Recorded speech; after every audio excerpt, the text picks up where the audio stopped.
ले चुमकी झुमकी हाय हाय বোরকার মোশান থেকে মাথায় আরে ছেলে পেলে প্রেম করার সময় বান্ধবী এমন একটা ডায়লগ মারিয়ে দেয় বুঝছেন এমন ডায়লগ শোনো এই স্বপ্নপুরের আকাশ সাক্ষী স্বপ্নপুরের বাতাস সাক্ষী স্বপ্নপুরের ফুল ফল সাক্ষী আমি তোমার তুমি আমার মেয়ের অবস্থা শেষ যুবকেরা ব্যস্ত কি নিয়ে প্রেম প্রেম এলাকার ছেলে মেয়ে প্রেম করে জায়েজ হারাম আরো জোরে কোন বিবাহের আগে যুবক গাইবান্দার যুবক শুনে যাও বিয়ের আগে প্রেম ভালোবাসা করা জায়েজ নাই হারাম আরো জোরে কোন হারাম কিন্তু আজকে তরুণ যুবকেরা পিকনিকের গাড়ি রেডি করে ব্যানারে লেখা থাকে চলো না ঘুরে আসি সুখের সফর স্বপ্নপুরী বান্ধবী যার সাথে কলেজে পড়ে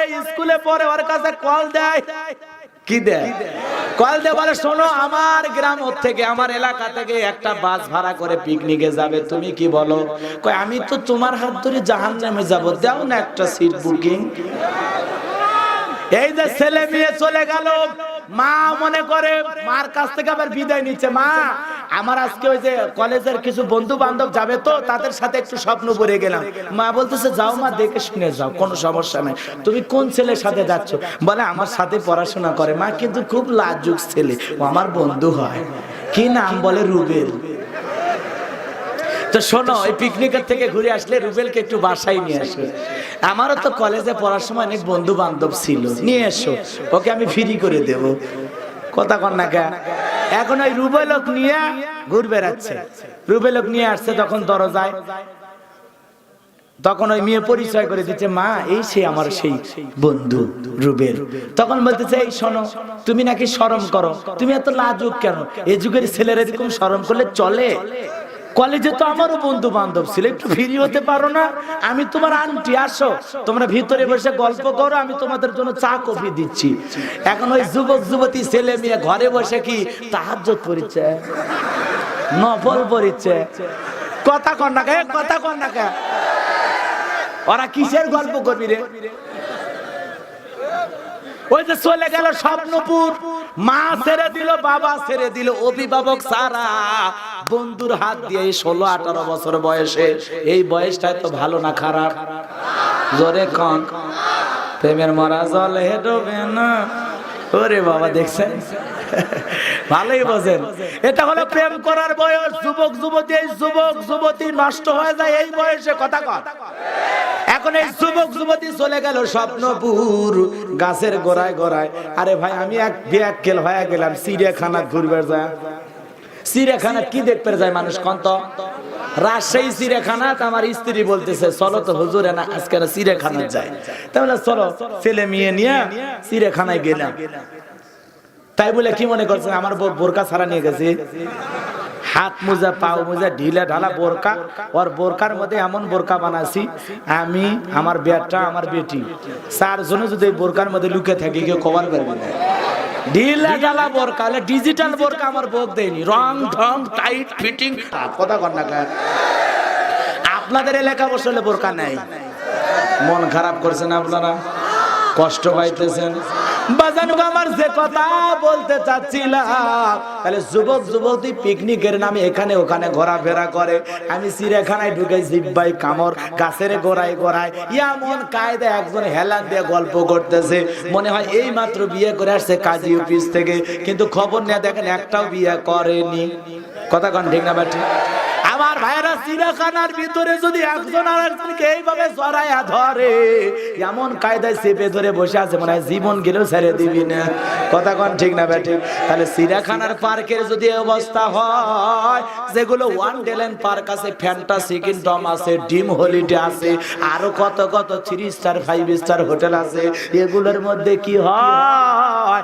আসমানের আল্লাহ ছাড়া আমি জানি না কথা কন ঠিক না বেঠিক মন খারাপ করছেন আরে ছেলে পেলে প্রেম করার সময় বান্ধবী এমন একটা ডায়লগ মারিয়ে দেয় বুঝছেন এমন ডায়লগ শোনো এই স্বপ্নপুরের আকাশ সাক্ষী স্বপ্নপুরের বাতাস সাক্ষী স্বপ্নপুরের ফুল ফল সাক্ষী আমি তোমার তুমি আমার মেয়ের অবস্থা শেষ।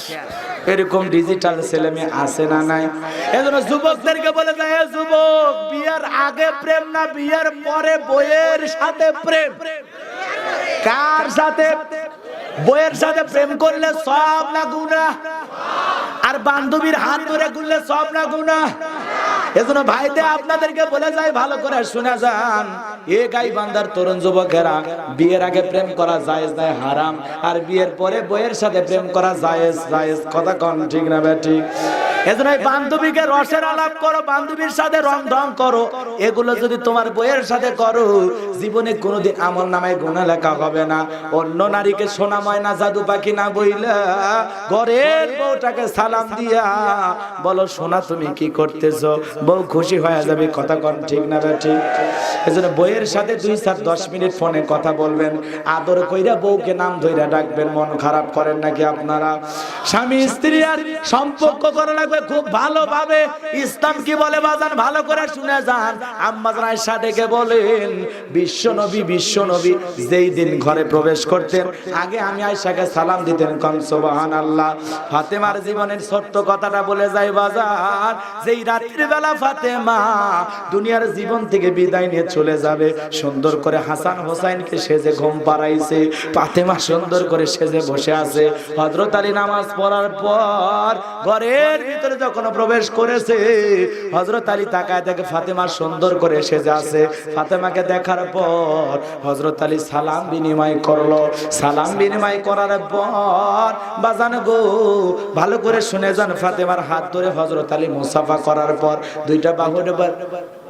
দুইটা হাত বাড়ায় ডেকে বলে, ফাতেমা আসো না, ফাতেমা তুমি সুন্দর করে সেজে আসো, আসো না আমার বুকের ভিতরে আসো।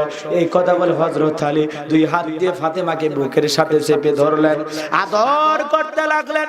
হঠাৎ করে ফাতেমা ডেকে বলে, স্বামী গো, জীবনে কোনোদিন আর ফাতেমা আপনার জন্য সাজে অপেক্ষা করবে না। এই কথা শোনার পর ডেকে বলে, ফাতেমা তুমি কি বলতে চাও?